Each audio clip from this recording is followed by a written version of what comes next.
Tiga, bismillah.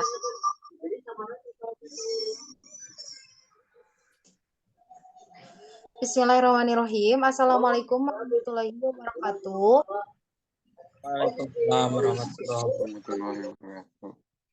Kami dari kelompok 5 akan mempresentasikan materi mengenai tahap perencanaan tenaga kerja dengan dosen pengampu Bapak Agus Alamsyah, SHMM. Selanjutnya, di sini ada saya Intan Sapitri dengan NPM 101204699. Lalu ada rekan saya Nadia Regina Nishana dengan NPM 101204990. Lalu ada Kang Nusantara Dwi Setio dengan NPM 101200501. Lalu ada Kang Jidan Perdian dengan NPM 101200471. Lalu ada Teh Tantri Meilinda dengan NPM 101200518. Nah, untuk selanjutnya di sini ada bab 1 mengenai latar belakang. Perencanaan tenaga kerja yang strategis dapat membantu sumber daya manusia merencanakan keterampilan yang akan mereka butuhkan di masa depan, jika digunakan dengan baik. Model perencanaan tenaga kerja sering disebutkan, tetapi jarang dijelaskan. Ini adalah cara holistik untuk menganalisis tujuan strategis organisasi dan membuat peta lengkap sumber daya manusianya. Perencanaan tenaga kerja adalah proses memperkirakan kebutuhan tenaga kerja dalam rangka mencapai tujuan bisnis di sebuah perusahaan. Perencanaan ini dilakukan tim HR dengan menganalisis SDM yang tersedia. Perencanaan tenaga kerja dilakukan saat akhir atau awal tahun. Proses ini terdiri dari beberapa tahap. Untuk materi selanjutnya akan dijelaskan oleh rekan saya. Bab 2, pembahasan. A. Pengertian perencanaan tenaga kerja. Manpower planning atau perencanaan tenaga kerja umumnya dilakukan pada akhir atau awal tahun untuk periode setahun ke depan. HR menganalisis sumber daya manusia (SDM) yang dimiliki perusahaan dan menghitung perkiraan kebutuhan tenaga kerja baru untuk mendukung rencana bisnis dengan tujuan organisasi. Perencanaan ini merupakan proses yang terdiri atas beberapa tahapan untuk menjamin perusahaan memperoleh tenaga kerja berkualitas dengan jumlah yang tepat, di peran atau posisi yang tepat dengan jenis keterampilan dan kompetensi yang dibutuhkan. Lanjutnya. Proses perencanaan tenaga kerja. Yang pertama, tenaga kerja perusahaan. Penetapan tujuan manpower planning, perencanaan tenaga kerja pada dasarnya merupakan bagian dari perencanaan organisasi manpower planning. Tidak berdiri sendiri sebab kebutuhan SDM muncul karena adanya rencana bisnis perusahaan. Dengan demikian, tujuan manpower planning menyesuaikan dan searah dengan rencana perusahaan. HR melayani kebutuhan personil untuk menjalankan rencana tersebut. Itu sebabnya, langkah pertama adalah mendefinisikan apa tujuan dari perencanaan tenaga kerja. Misalnya, penambahan produksi, peningkatan penjualan, penggunaan teknologi terbaru, ekspansi usaha, dan seterusnya. Yang kedua, ada pemetaan SDM perusahaan. Tahapan selanjutnya adalah pemetaan ketersediaan tenaga kerja yang telah dimiliki perusahaan dengan menganalisa data demografis seperti jumlah, sebaran, usia, menyangkut pensiun, peran, dan jabatan, serta upah atau gaji. Analisis juga termasuk materi tenaga kerja seperti kinerja, produktivitas, turnover, dan retensi karyawan. HR juga menganalisis keterampilan dan kompetensi setiap tenaga kerja, misalnya dalam setahun terakhir. Apa saja jenis keterampilan atau gaya baru yang dikuasai karyawan. Selanjutnya.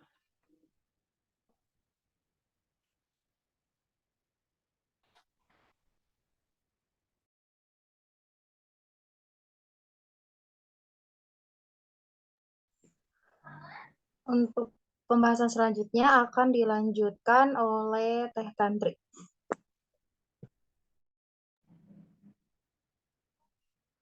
Selanjutnya ada perhitungan kebutuhan tenaga kerja. HR mencocokkan ketersediaan SDM dengan rencana bisnis ke depan. Apakah dengan jumlah dan jenis tenaga kerja yang tersedia saat ini telah mencukupi? Jika tidak, berapa personil baru yang dibutuhkan? Dan jenis skill apa yang harus ada?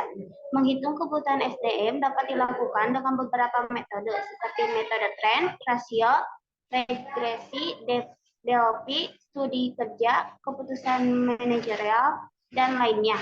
Metode ini memberikan hasil berupa prediksi atau perkiraan kebutuhan tenaga kerja baru. Keempat, ada penetapan rencana ketenagaan kerja.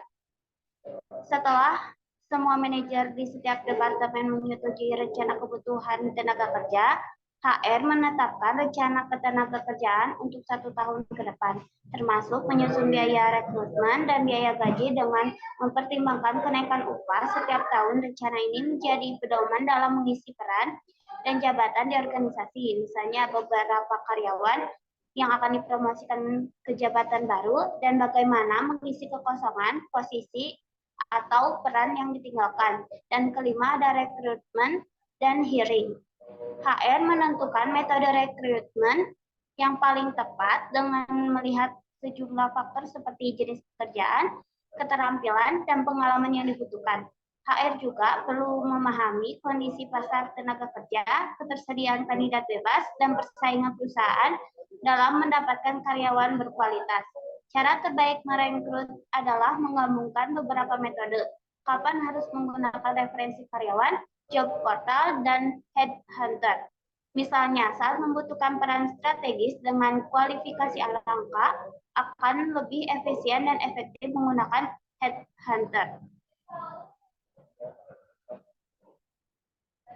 Selanjutnya ada manfaat perencanaan SDM. Dimulai dari memahami lebih dulu apa saja yang menjadi manfaat dari perencanaan SDM tersebut. Dengan merencanakan sumber daya yang dimiliki suatu perusahaan dengan baik, maka tentu bisa diperoleh beberapa manfaat secara maksimal, meliputi hal berikut ini. Meraih visi dan misi perusahaan secara lebih optimal, melalui perencanaan SDM berkualitas yang sesuai, maka akan lebih mudah bagi perusahaan untuk mencapai visi dan misi yang telah ditentukan. Pihak ARD bisa mencari orang yang tepat dan berdedikasi sesuai dengan visi dan misi yang telah ditetapkan, sehingga nanti perusahaan berjalan menuju kepastian yang telah diharapkan sesuai dengan visi dan misi yang dibentuk tersebut. Mengembangkan pendapatan, tentu saja sumber daya yang berkualitas mampu memberikan hasil yang optimal pada perusahaan, sehingga melalui perencanaan sumber daya yang sesuai akan didapatkan kandidat terbaik yang bisa bekerja maksimal dalam memajukan dan meningkatkan pendapatan perusahaan. Dan di sisi lain, maka keuntungan perusahaan juga bisa makin bertambah. Berkat kinerja baik, tentu akan lebih banyak pelanggan yang menggunakan jasa atau produk yang ditawarkan oleh perusahaan, sehingga keuntungan perusahaan meningkat dalam waktu yang cepat. Untuk materi selanjutnya akan dijelaskan oleh Kang Zidan Ferdian. Untuk selanjutnya juga ada masalah dalam pengaturan SDM. Keterbatasan pilihan seringkali dalam melakukan rekrutan tidak semua kandidat terbaik tertarik pada posisi yang ditawarkan. Akibatnya perusahaan harus memilih yang terbaik dari kandidat yang ada.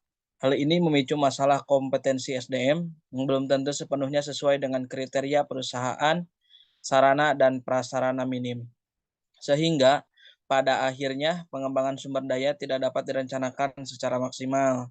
Seperti misalnya terbatasnya dana yang dapat digunakan untuk kebutuhan pelatihan eksternal, sehingga menyiasati dengan melakukan pelatihan internal yang hasilnya bisa jadi tidak maksimal.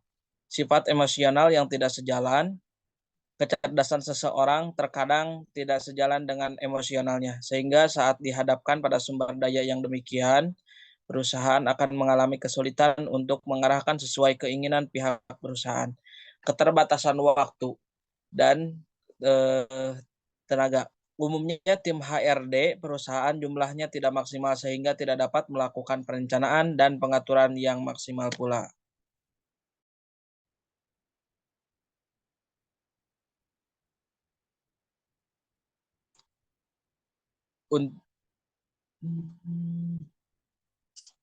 Untuk selanjutnya, ada langkah efektif mengatur dan mengalokasikan sumber daya.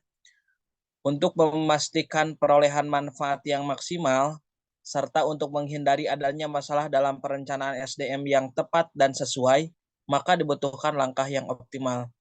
Bagi yang belum memahami benar langkah tersebut, berikut ini beberapa poin langkah yang dapat dilakukan untuk efektivitas dan optimasi perencanaan SDM. Merekrut sesuai kebutuhan. Sebaiknya tentukan syarat yang diinginkan dalam melakukan perekrutan. Sesuaikan dengan posisi yang dibutuhkan dan pastikan mencari kandidat terbaik sesuai harapan, baik dari tingkatan pendidikan hingga keahlian tambahan yang diperlukan perusahaan. Mendata karyawan sesuai potensi dan bakat. Jangan lupa untuk memastikan data karyawan yang akurat, termasuk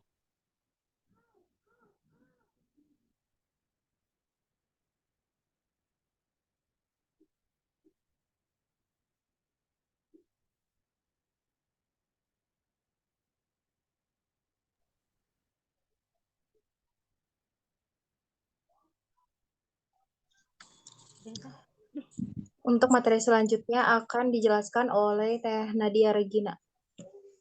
Selanjutnya ada elemen perencanaan tenaga kerja. A. Mempekerjakan pengembangan karyawan. Perencanaan tenaga kerja memberi perusahaan Anda rencana tentang menemukan karyawan baru dan membantu mereka tumbuh dengan gambaran yang jelas tentang karyawan Anda saat ini dan rencana Anda untuk masa depan. Anda dapat membuat profil keterampilan, pengalaman, dan pengetahuan yang diperlukan untuk memenuhi kebutuhan Anda dan membuat proses perekrutan dan pelatihan yang sesuai. B. Perencanaan suksesi. Model perencanaan tenaga kerja membawa kita ke perencanaan suksesi dan memastikan bahwa semua pemimpin perusahaan Anda berhasil. Dengan menyadari posisi kepemimpinan yang terbuka atau yang akan segera dibuka, perusahaan dapat mulai mengevaluasi karyawan saat ini untuk promosi atau mencari karyawan baru dengan campuran keterampilan dan pengalaman yang tepat. Manajemen yang selanjutnya, manajemen kinerja. Mengelola kinerja karyawan Anda agar lebih produktif dan efisien adalah hasil penting dari perencanaan tenaga kerja. Dengan perencanaan tenaga kerja, Anda dapat mengetahui, memaksimalkan karyawan Anda, dan menyusun rencana. Perencanaan ini akan membantu Anda meningkatkan output dan mendapatkan pengembalian yang lebih baik atas uang yang Anda keluarkan untuk staf. Kesimpulan dari materi kali ini adalah perencanaan sumber daya manusia atau Human Resource Planning merupakan salah satu fungsi dalam manajemen sumber daya manusia yang mengorientasi pada bagaimana menyusun langkah-langkah strategi menyiapkan sumber daya manusia atau pegawai karyawan dalam suatu organisasi secara tepat dalam jumlah dan kualitas yang diperlukan. Perencanaan tenaga kerja sebagai proses manajemen dalam menentukan pergerakan sumber daya manusia organisasi dari posisinya saat ini menuju posisi yang diinginkan di masa depan dengan menggunakan data sebagai pedoman perencanaan di masa depan. Perencanaan sumber daya manusia awal difokuskan pada perencanaan kebutuhan tenaga kerja di masa depan, serta cara pencapaian tujuan dan implementasi program-program yang kemudian berkembang termasuk dalam hal pengumpulan data untuk mengevaluasi keefektifan program yang sedang berjalan dan memberikan informasi kepada perencanaan bagi pemenuhan kebutuhan untuk revisi pengalaman dan program dapat diperlukan. Dalam pelaksanaannya, perencanaan tenaga kerja harus disesuaikan dengan strategi tertentu. Hal ini dimaksudkan untuk meminimaliskan adanya kesenjangan agar tujuan dengan kenyataan dan sekaligus memfasilitasi keefektifan organisasi dapat dicapai. Perencanaan sumber daya manusia harus diintegrasikan dengan tujuan perencanaan jangka pendek dan jangka panjang organisasi. Hal ini diperlukan agar organisasi bisa terus survive dan dapat berkembang sesuai dengan tuntutan perubahan yang sangat cepat dan dinamis. Nah, berikut adalah pemaparan materi dari kelompok kami. Mohon maaf bila ada kesalahan. Wassalamualaikum warahmatullahi wabarakatuh. Waalaikumsalam. Waalaikumsalam warahmatullahi wabarakatuh. Wabarakatuh.